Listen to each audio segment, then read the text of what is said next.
오늘 들려드릴 사연은 정말 믿기 어려운 실화입니다. 57세 전업주부 강정희 씨, 30년을 헌신했던 남편에게 이혼을 당했습니다. 그런데 문제는 이혼 후였죠. 유일한 노후 자산인 공동명의 집, 그 1층 상가에 들어온 세입자가 바로 남편의 불륜 상대였던 겁니다. 같은 지붕 아래서 전 남편과 그의 후처가 웃고 떠들며 사는 동안 정희 씨는 매일 그들을 지나쳐 2층으로 올라가야 했습니다. 이게 끝이 아니었어요. 전 남편은 정희 씨를 괴롭혀 집을 팔게 만들려는 계획까지 세워놨던 겁니다. 과연 정희 씨는 이 지옥 같은 상황에서 자신의 노후를 지켜낼 수 있었을까요? 이 이야기가 궁금하시다면 구독과 좋아요 부탁드립니다. 저는 강정희입니다. 올해 57살이에요. 30년을 남편 뒷바라지하며 살았죠. 결혼하고 나서 단 한 번도 제 삶을 살아본 적이 없습니다. 애들 키우고 시부모님 모시고 남편 사업 도우며 그렇게 살아왔어요. 젊은 시절엔 꿈도 많았는데 어느새 그 모든 게 희미한 기억이 되어버렸죠. 그런데 작년 가을 남편 박민수가 제게 말했습니다. 그날따라 남편은 평소보다 늦게 집에 들어왔어요. 정희야, 우리 이제 각자 살자. 조론이라고 하잖아. 요즘 다들 그렇게 산다던데? 처음엔 농담인 줄 알았습니다. 하지만 남편의 눈빛은 차가웠어요. 그제야 알았죠. 몇 년 전부터 남편에게 다른 여자가 있었다는 걸. 동네 사람들은 다 알고 있었는데 저만 몰랐던 겁니다. 집은 공동명이니까 내가 관리해.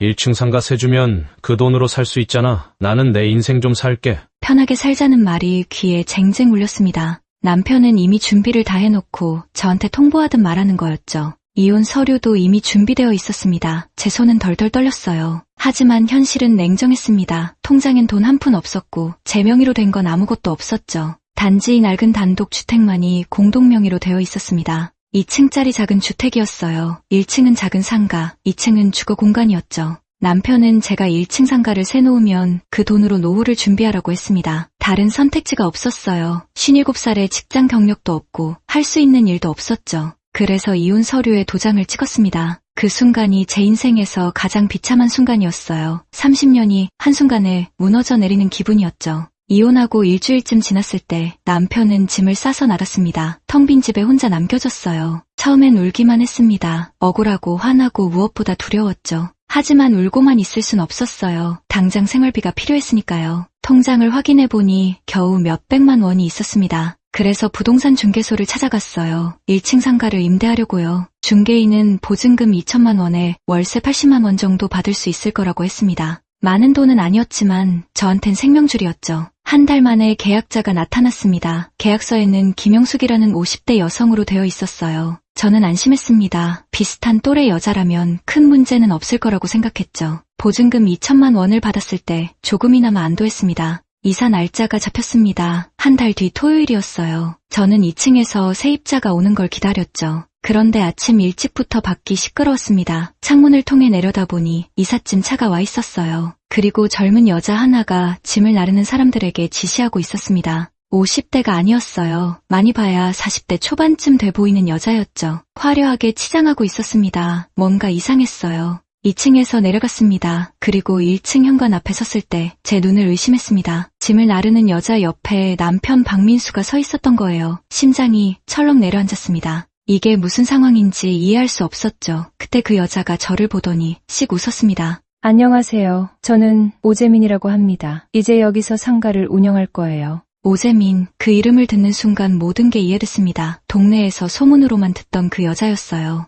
남편의 불륜 상대였죠. 이게 무슨 짓이에요? 계약서에는 김영숙이라고 되어 있었는데요? 아, 그거요? 제 친구 명의로 계약했어요. 제가 신용이 좀 안 좋아서요. 계약 철회할게요. 위약금 드릴 테니 당장 나가세요. 위약금이요? 계약서 보셨죠? 저는 정당하게 계약했어요. 그리고 저는 이제 박민수 씨의 아내입니다. 투처로서 당당하게 여기 있는 거예요. 후처, 그 말에 머리가 멍해졌습니다. 언제 재혼을 한 건지 알 수 없었어요. 알고 보니 이혼하기 전부터 준비했던 거였습니다. 제가 이혼 서류에 도장 찍는 순간 그들은 이미 혼인신고를 준비하고 있었던 거죠. 그날부터 지옥이 시작됐습니다. 오재민은 1층 상가 문을 항상 활짝 열어놨어요. 제가 2층으로 올라갈 때마다 보라는 듯이 말이죠. 박민수와 오재민이 소파에 앉아 웃고 떠드는 모습이 그대로 보였습니다. 여보, 오늘 저녁 뭐 먹을까? 그래, 우리 신혼인데 당연히 맛있는 거 먹어야지. 제가 계단을 올라갈 때면 일부러 큰 소리로 웃었어요. 매일매일이 모욕이었습니다. 같은 건물에서 제 집에서 전 남편이 다른 여자와 신혼생활을 하고 있었으니까요. 외출하고 돌아올 때마다 그들을 봐야 했고 계단을 오를 때마다 그들의 목소리를 들어야 했어요. 집이 감옥처럼 느껴졌죠. 동네 사람들의 시선도 견디기 힘들었습니다. 마트에 가면 수군거리는 소리가 들렸어요. 저 집 이상하지 않아? 전 남편이 1층에서 후처랑 살고 전처는 2층에 산대. 말도 안 돼. 어떻게 그런 걸 참아? 나 같으면 집 팔고 나가겠어. 그들의 말이 옳았습니다. 나가고 싶었어요. 하지만 어디로 가겠습니까? 일주일이 지났습니다. 괴롭힘은 점점 더 심해졌어요. 오재민은 제가 외출할 때쯤 되면 1층 입구에 쓰레기 봉투를 잔뜩 쌓아뒀습니다. 이것 좀 치워주시겠어요? 아, 죄송해요. 근데 여기 제 공간이잖아요. 법적으로는 맞는 말이었습니다. 하지만 이건 명백한 괴롭힘이었어요. 밤에는 일부러 큰 소리로 음악을 틀었습니다. 2층까지 쿵쿵 울릴 정도로요. 항의하러 내려가면 박민수가 나왔죠. 우리가 뭐 법을 어긴 것도 아니고 너무 예민한 거 아니야? 이건 의도된 학대였어요. 매일매일 저를 지치게 만들어서 결국 이 집을 포기하게 만들려는 거였죠. 어느 날 저녁 박민수가 직접 2층으로 올라왔습니다. 정희야, 우리 이제 정리 좀 하자. 이 집 말이야. 우리 공동명의잖아. 그냥 팔자. 싫어요. 이 집은 제 유일한 자산이에요. 자산, 이 낡은 집이? 있잖아. 솔직히 말할게. 나는 재민이랑 살 집도 필요하고 사업 자금도 필요해. 이 집 팔면 다 해결되거든. 내 몫도 줄 테니까 걱정 말고. 이 집은 당신 몫이 아니라 제가 30년을 바친 헌신의 대가예요. 제가 아니었으면 이 집 자체가 없었어요. 남편은 한숨을 쉬더니 본심을 드러냈습니다. 진짜 목적 말해줄게. 나는 재민이랑 여기서 살면서 너 괴롭힐 거야. 매일매일 더럽게 내가 못 견디고 집 팔 때까지. 그래야 내가 재민이랑 살 집도 사고 사업도 할 수 있지 않겠어? 그의 말에 온몸이 얼어붙었습니다. 30년을 함께 산 사람이 이렇게까지 잔인해질 수 있다는 게 믿기지 않았죠. 저는 그 자리에 주저앉아 한참을 울었어요. 하지만 동시에 한 가지 다짐을 했습니다. 절대 이 집을 내주지 않겠다고. 다음 날부터 괴롭힘은 더 심해졌습니다. 오재민은 제가 계단을 내려올 때면 일부러 통로를 막고 섰어요. 힘드시죠? 그냥 집 파시면 편해질 텐데. 그 순간 깨달았습니다. 이 모든 게 치밀하게 계획된 일이었다는 걸. 저를 괴롭혀서 집을 헐값에 팔게 만들려는 거였어요. 한 달이 지나자 정말 한계가 왔습니다. 잠도 제대로 못 자고 밥도 못 먹고 외출도 못했어요. 거울을 보니 제 얼굴은 초췌하기 그지없었습니다. 어느 날 우편함에 법원 등기 우편이 와 있었습니다. 펼쳐보는 순간 눈앞이 캄캄해졌어요.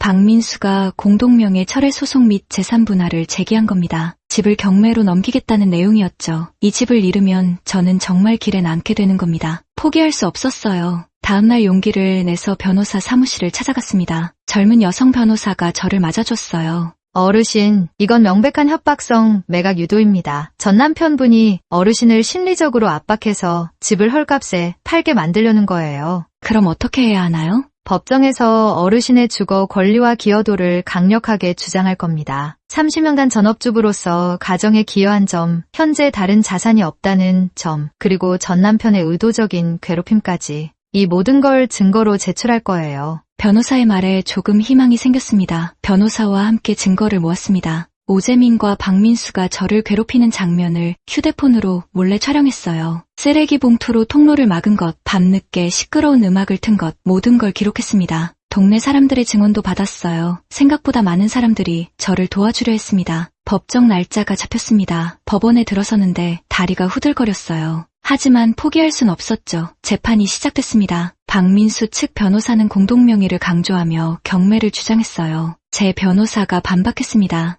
의뢰인은 30년간 전업주부로서 가정을 지켜왔습니다. 이 집은 그 대가입니다. 현재 다른 자산이 전혀 없는 상황에서 이 집을 잃으면 의뢰인은 노숙자가 됩니다. 증거들이 제출됐습니다. 제가 찍은 영상들, 동네 사람들의 진술서, 모든 게 법정에 나왔어요. 두 번째 재판날, 박민수가 증인석에 섰습니다. 그렇다면 왜 전처가 사는 집 1층에 후처와 함께 입주하셨습니까? 그건 합법적으로 임대 계약을 맺은 겁니다. 후처 명의가 아닌 타인 명의로 계약하셨죠. 그리고 전처를 심리적으로 압박해 집을 헐값에 팔게 만들려고 하셨죠. 박민수는 말문이 막혔습니다. 그때 제 변호사가 결정적인 질문을 했습니다. 원고께서는 현재 사업빚이 있으시죠? 금융기관 대출 내역을 확인했습니다. 총 8천만 원의 사업빚이 있고 이 집을 팔아 그 빚을 갚고 새로운 사업을 시작하려는 게 진짜 목적 아닙니까? 법정이 술렁거렸습니다. 박민수의 얼굴이 굳었어요. 그건 사업 자금이 필요한 건 사실이지만 사업 실패로 인한 빚을 전처의 유일한 자산으로 해결하려는 겁니다. 그것도 심리적 압박과 괴롭힘으로 헐값에 팔게 만들어서요. 판사가 박민수를 쳐다봤습니다. 원고, 답변하시죠. 저도 살아야 하지 않습니까? 사업 자금이 필요한 건 사실입니다. 그 순간 법정 분위기가 완전히 바뀌었습니다. 박민수가 이 집을 팔려는 진짜 이유가 드러난 거였죠. 사업빚 8천만 원이라는 거액의 빚을 제 노후 자산으로 갚으려 했던 겁니다. 몇 주가 지나고 드디어 판결문이 나왔어요. 판사는 경매를 기각했습니다. 원고의 사업 빚은 혼인 기간 중 발생한 것이